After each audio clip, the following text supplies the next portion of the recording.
whatever it is, it's a skill. And I do want our viewers to understand that this is not a list that's made to denigrate. Yeah. It's made to actually shine the light on the fact that a lot of people are in the industry, not because they're talented, but because they understand all of the tricks of the trade outside of the music.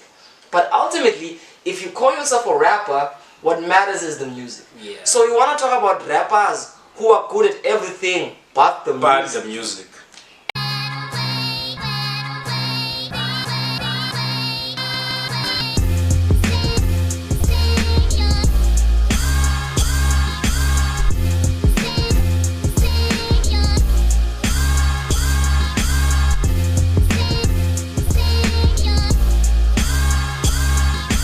Hey yo, Headspaces, you are still watching Africa's most poignant hip-hop podcast where we divulge, dissect, diverge into the story of hip-hop in this beautiful continent, the motherland, Africa as a whole. My name is VJ, the brother from the ancient mother, and it's one of my favorite parts of this job where I get to sit to the man.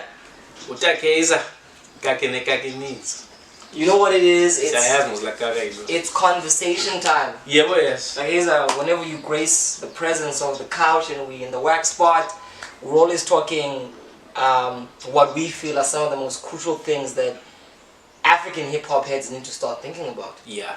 Now, one of these things, you know, we kind of we stumbled upon this one and we've kind of put it on ice for a while, but it fruitously came into its own. And I like the way it came.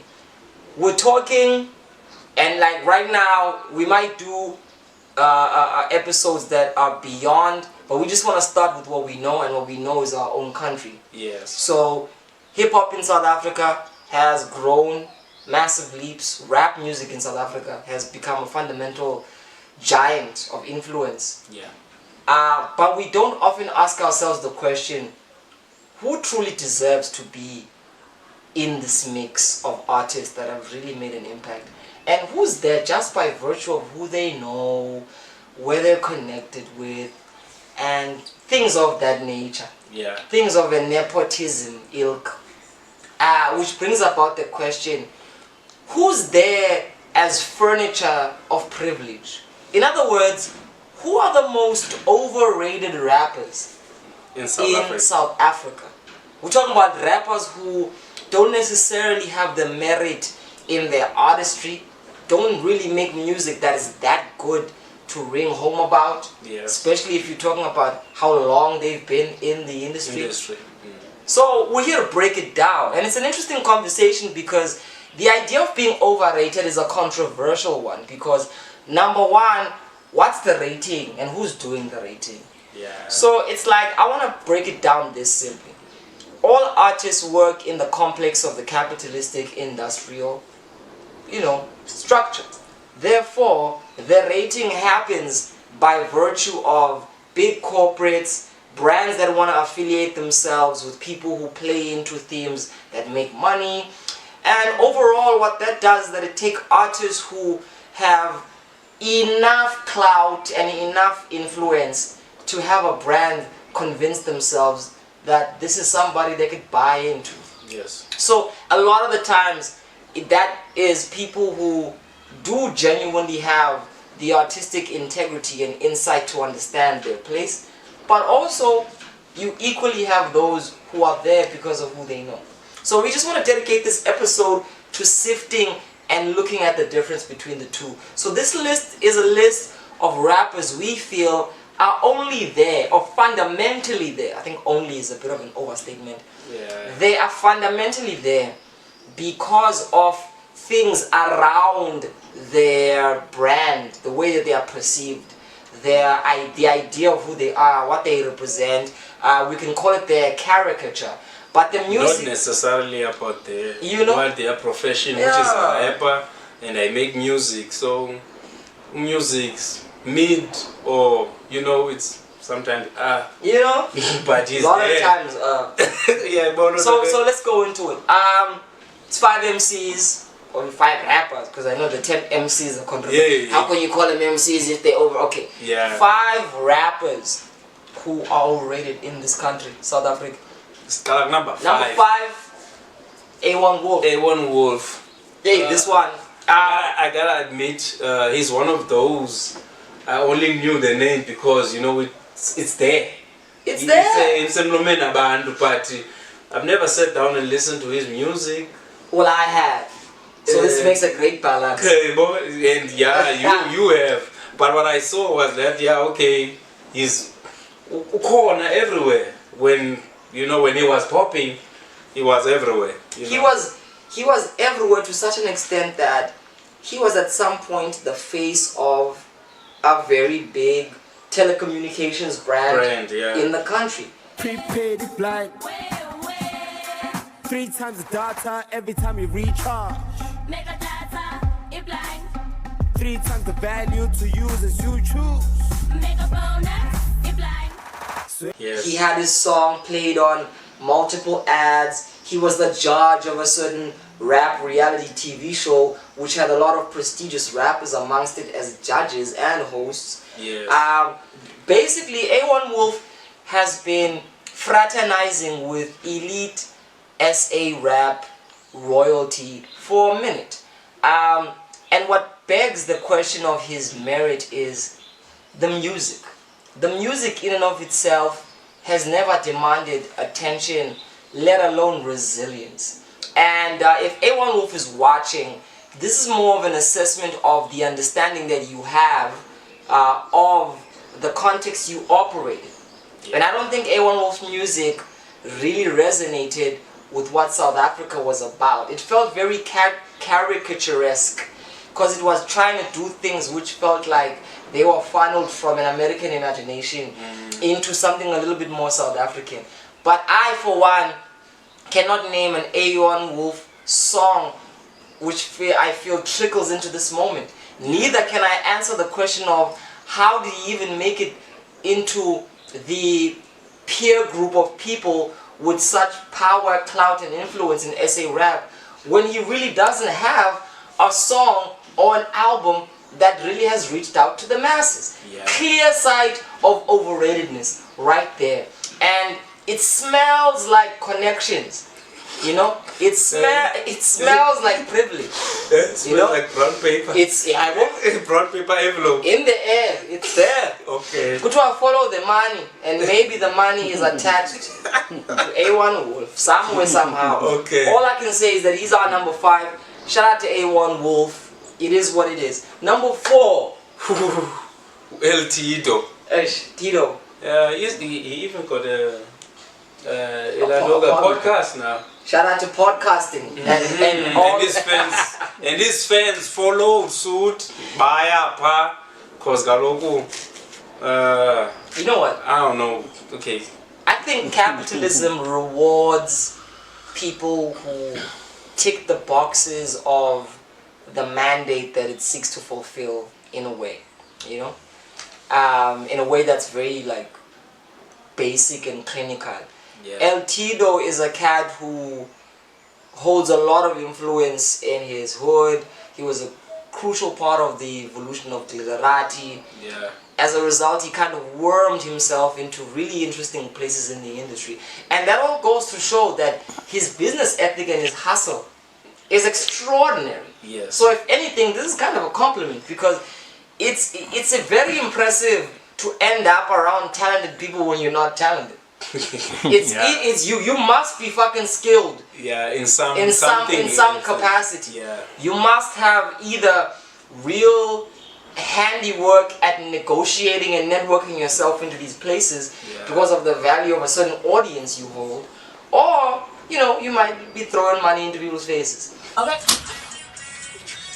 Whatever it is, it's a skill. And I do want our viewers to understand that this is not a list that's made to denigrate. Yeah. It's made to actually shine the light on the fact that a lot of people are in the industry, not because they're talented, but because they understand all of the tricks of the trade outside of the music. But ultimately, if you call yourself a rapper, what matters is the music. Yeah. So you want to talk about rappers who are good at everything but the music. And El Tito's music has not been resoundingly influential. And people in the comment section can actually, comment and tell us Which song by El Tito that you still rocking today? Come on. Come on. And argue. Not even like, you could be rocking it, but argue for how that song is being rocked by a huge majority in the country, to a point where you want to argue the artist's relevance beyond your own personal liking of them. Obviously, okay. El Tito has fans. Yeah, he's got fans. You know, but we're arguing for music that is artistically and culturally impactful to the extent where it shines a light on what the artist themselves is capable of. And the one thing El Tito is not that capable of is creating good music. And he was once part of, you know, the famed A-Team, fraternizing with, you know, the late Kanan Forbes. Man, it feels weird even saying that. K.O. I mean, you name them. My E. Or JR. El Tito has, you know, if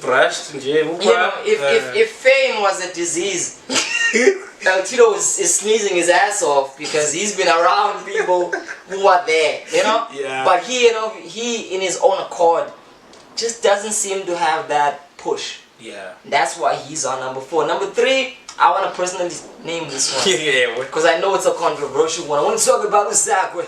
Smini mani chiki dada gizabi zavidi dada. That's Zakwe. That's my Zakwe impression. Check it, give it.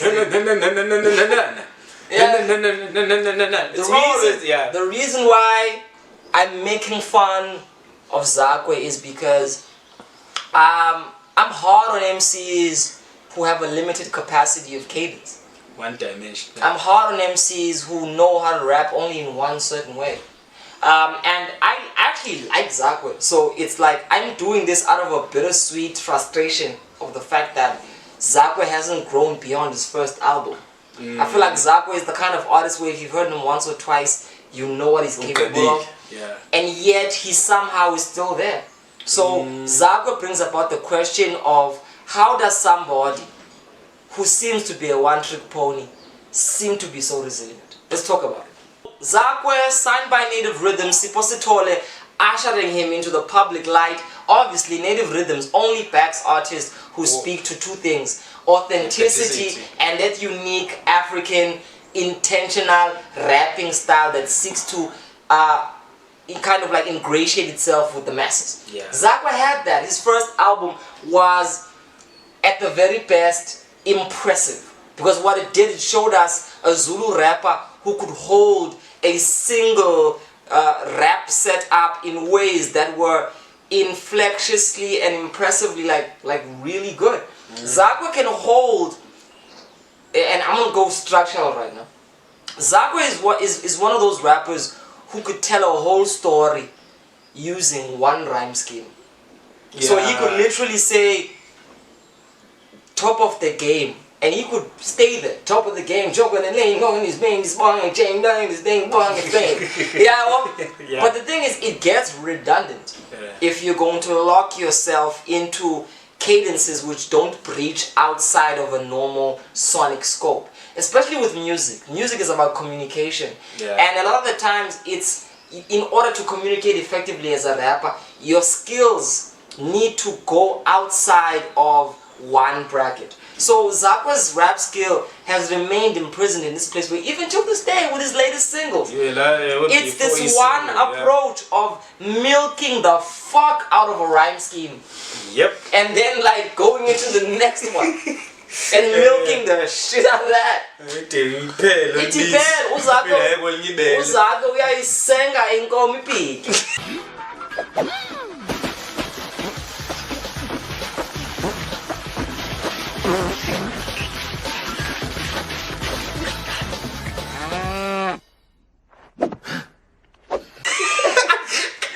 Therefore, I asked myself, how is he still a factor? And it's easy, it's a clear answer.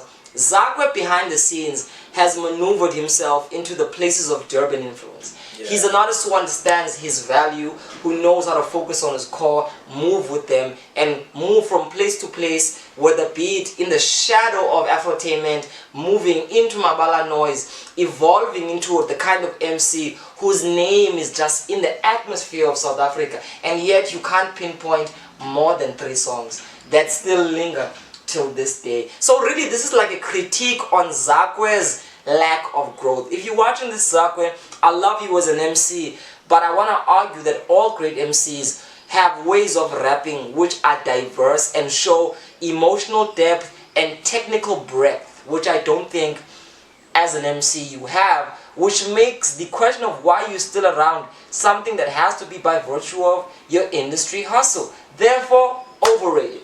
Let's go into the next name. Number 2. Oh. Hey. Hey. Sabazeka kena. But you wanna go with it? Detailed? For Big Zulu. Big Zulu. Big Zulu is our number 2. Mr. Maliningi himself. Break it down, the case. Yeah. What can I say? Big Zulu. Uze simazi ngemali eningi, right? Yeah. Kinda don't. Wallet don't. So he is the guy who we know as the guy who raps in the necessary rhyme schemes. Yeah. Yeah. Which in and of themselves are not a bad thing. Okay. Look, I have 2 sons and I like necessary rhymes. Yeah. So I really feel like Big Zulu's music would make a great song to play with the children. Yeah. It's like he makes music that's fun. And I've argued previously on this very same platform for the importance of Big Zulu in his moves. I think that battle he pulled with all of his peers was genius because it brought the spotlight on rap in South Africa in a time where Kabza the Small is the ultimate celebrity. Big Zulu is smart about his moves, from wearing cavelas which feel too big for his big feet to fraternizing with the image of the taxi driver identity. Big Zulu is somebody who understands who he is and which demographic he speaks for. Therefore, there's genius in that. There's genius in how an artist is able to also cash in on the perception of who they are. Yeah. The fact that he's a big, buff, taxi driving, Kavela wearing, flashy Zulu man is all anybody needs. You know why? Because that thing didn't exist in the limelight. Therefore, Big Zulu speaks to something which was needed. Because things were always, Zulu things were associated with Mbaqanga. With negativity as well. Yeah. You know what I mean? Aside from the Mbaqanga and the Maskandi, this negative image of the Zulu taxi driver as an angry man who's willing to stop a taxi for 5 rand changed when Big Zulu stepped into the limelight, because he now shows that that image is more nuanced and broad. It's human. It's something that we could all relate with. Now you're Therefore, nobody's angry but the wallet, because it can't be. So Big Zulu understood that power, but the music in and of itself is super one-dimensional. Because after Maleningi, he basically repeated the same pattern until it got a little bit old, and then when it finally reached its like state of real petrification, he then does the orchestrated rap beef, and then after he does that, now he's teaming up with Java. So there you see again somebody who's good at everything other than the actual music. He understands the business, he understands the influence game, he understands the social media clout, he understands the dialogue of who people need to represent them. And I think a lot of artists in this list are brought together by that. They understand that sometimes people just need a hero. And when they see a hero who resembles them, they'll fight for them. They'll fight for them even if that hero is not worth much of the mass. But and our critique here is about the music. Yeah. If you are a rapper, because it does say overrated rappers. I said the overrated, right? Not celebrities or businessmen or media personalities. Yeah. If this was a media personalities list, these motherfuckers would be top 10 of the greatest. Yeah. But since we're talking about rapping, Big Zulu's actual rapping is elementary, as you mentioned. It goes from nursery rhyme, and he doesn't have any other niche other than this model of taking, an Afro pop, roping in a vocalist to kind of saturate his songs with a little bit of relevance, and then he can't hold a note that can speak to everybody. without roping in some kind of gimmicky assistance, yeah. element. Therefore, shout out to Big Zulu for being somebody who understands the presentation, but you know, the music has to speak, and it really doesn't speak. Number one. So this is the most overrated. Yeah, he's the most rapper. Yeah, like in he's South the Africa. king of. Oh, he's the king of overrated. Yeah, he's like, yeah, I'm pulling the strings. Let's go. Yeah. Cassper Theory. Mufasa. Sexy Chucky. Remember when it was Sexy Chucky? And he stole that one from Anati. Anyways, look, I want to speak about Cassper in ways that make it like ostensibly clear to our viewers that, guys, we're here to talk about the interesting things that are evolving in hip-hop. We honestly don't have the time to hate on people just because we don't like them. Yeah, I know. We've, on many accounts, spoken for the vision and the visionarily impressive feats that Cassper Theory has reached. Yeah. But at the end of the day, it goes into music. Yeah. And his rapping skills. Yeah. Many a times. And I know, if you're a Cassper Theory fan, this is a crucial moment to be honest with yourself. Because if we're going to look at a song and its capacity to live beyond a certain moment in time, then Cassper Theory doesn't have a single song that can ring true today. And it's really crucial to mention that because he comes from a peer group which can be called SA Rap's Great Millennial Awakening. Yeah. Whether we're talking about the Questas, the AKAs, the Ricky Ricks, the KOs, there was a streak in South African hip-hop of real strong heavy hitters who inherited the legacy of the golden era of the 2000s and learned how to work with hip-hop in ways which could broaden it. Yeah. KO took the fundamental primary aspects of what the Cash Time fam was able to do. He invents a style of rapping that bridges and creates a new form of cadence. Yeah. Questa does the same thing in his own way, right? AKA does the same thing by communicating themes, by talking about the real important things, by referencing the bottles and the clothes and the things we knew, rather than the things which were referenced to America. The Kulichanas. Now, the Kulichanas furthering what Ojeba has done by taking Mutswago to a place where it's simultaneously echoing boom bap roots while still having a real fundamental foundation in the Kasi rhythm. Yes. Now, what has Cassper done? When you look at Cassper Theory's accomplishments, all the great things he has done are outside of his actual music making capabilities. They are outside of his actual rap. Cassper knows how to make his story resonate with the masses. We've spoken about this in the episode that we did, the Cassper Theory. We'll put the links in the description of how Cassper is a mastermind at manipulating people's desires of wanting to be recognized and made visible in a world that tarnishes them. So let's go into Cassper and why he's a really impressive fraud. So Cassper, again, just like the consistent list of the rappers we've been having and mentioning here, there's a consistent thread here. There's a thread. The thread is capitalism does not care whether or not you are talented.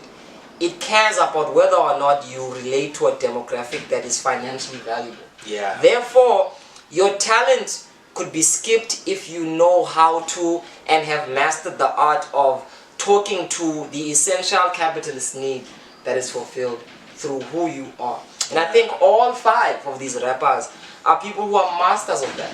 So really what this episode is showing, and I think it's a very, very important thing for our viewers to notice here, Headspacers, have you ever noticed that because of the capitalism and the industrial complex, nobody has to actually know what they're doing anymore? If they know how to address certain issues that do not yet have a face for it, then they're there. Then they're a fixture for that particular thing. If they know how to be handsome enough, if they know how to be tall enough, have a great enough smile, or speak for certain people in certain demographics that are underappreciated, that's all it takes. So I think this episode is also a critique on that, because what that is doing is that it's now devaluating the importance of actual skill.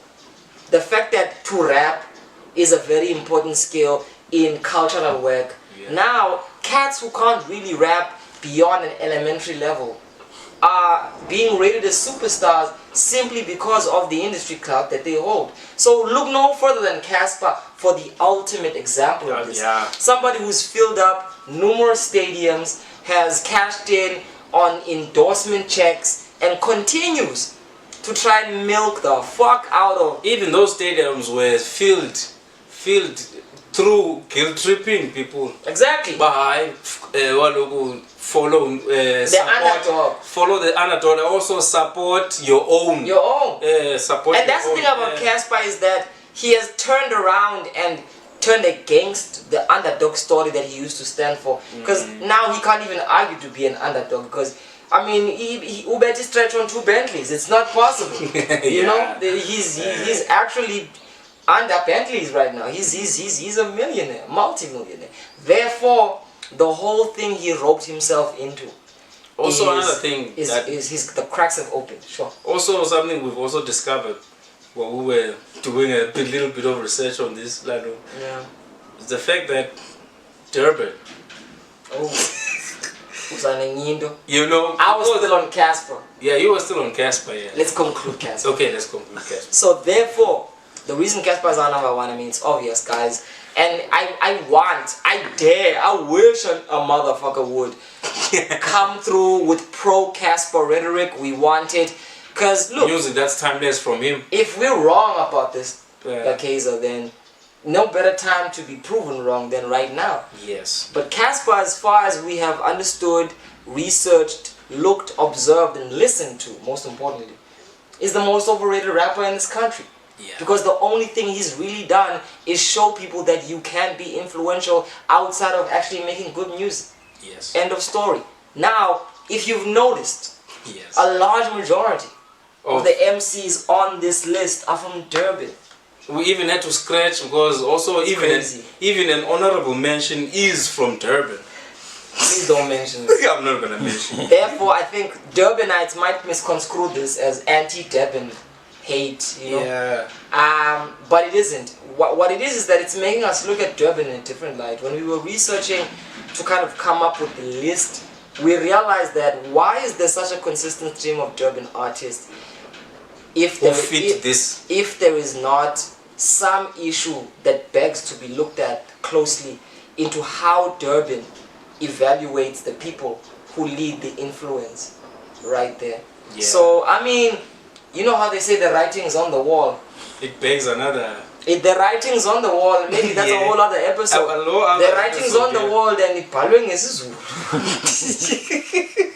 But I do want to say we love doing these conversations because it opens us up, firstly, into considering critically aspects of our rap evolution and as a result the growth of hip-hop as a culture that we might not be looking at. And one of these things is that not everybody who's here truly deserves to be here on the merit of their talent. They deserve to be here on the merit of their business savvy, on the merit of their ability to be able to understand how to take their discourse into popular places. But what this episode is here to do is point out 5 rappers whose music is trash but whose influence seems to be consistent, which begs the question, why the fuck are they even a factor? They're a factor because capitalism creates room for non-talented people, non-musically talented people, because I mean, they do have talents, but clearly not in the music. Not in the music, yeah. You know what I mean? But doesn't it also say maybe the talented ones should, you know, learn a thing or two from these, you know, non-talented? Great argument. Yeah. My response to that is no. I think ultimately, music that is really pushing the boundaries of creativity and that comes from an authentically organic place doesn't need all of that flashy, chop up network approach. It needs a basic understanding of the audience. And I think this has proven itself, especially with the internet era, that if as an artist you want to be recognized by the sheer value of your music alone, it's an important thing to know who are your people and to understand how to, on a basic level, have a team that understands who you are. So I don't think the talented rappers need to learn from the tricks of a Cassper, because if you haven't noticed, all of these guys cash in on people's needs. So I think that's not the artist's role. The artist's role is to make art that speaks to the times and their own personal experience. What these 5 guys show is a lot of wheeling and dealing behind the scenes in order to survive in celebrity culture, in order to survive in the attention economy. So I think the attention economy is a very flimsy thing. And art is greater than the attention economy, because the real art is not about attention. It's about influence and investment. Artists we feel are great, we invest in. Yeah. We don't have to have our attention on them, but we'll always go to back to their albums. We'll always go back to that song. There are artists from the 60s, 70s and 80s whose songs we still go back to. Who might be dead. Who never posted a single status on social media. Yeah. So the attention economy is not all it's made out to be, but it is a powerful tool to become resilient as, a public figure. So these are all public figures, but they're not necessarily artists. Maybe if they are artists, then they're con artists. My name is Vijay, the brother from the ancient man. Subscribe to the channel. Peace. Peace.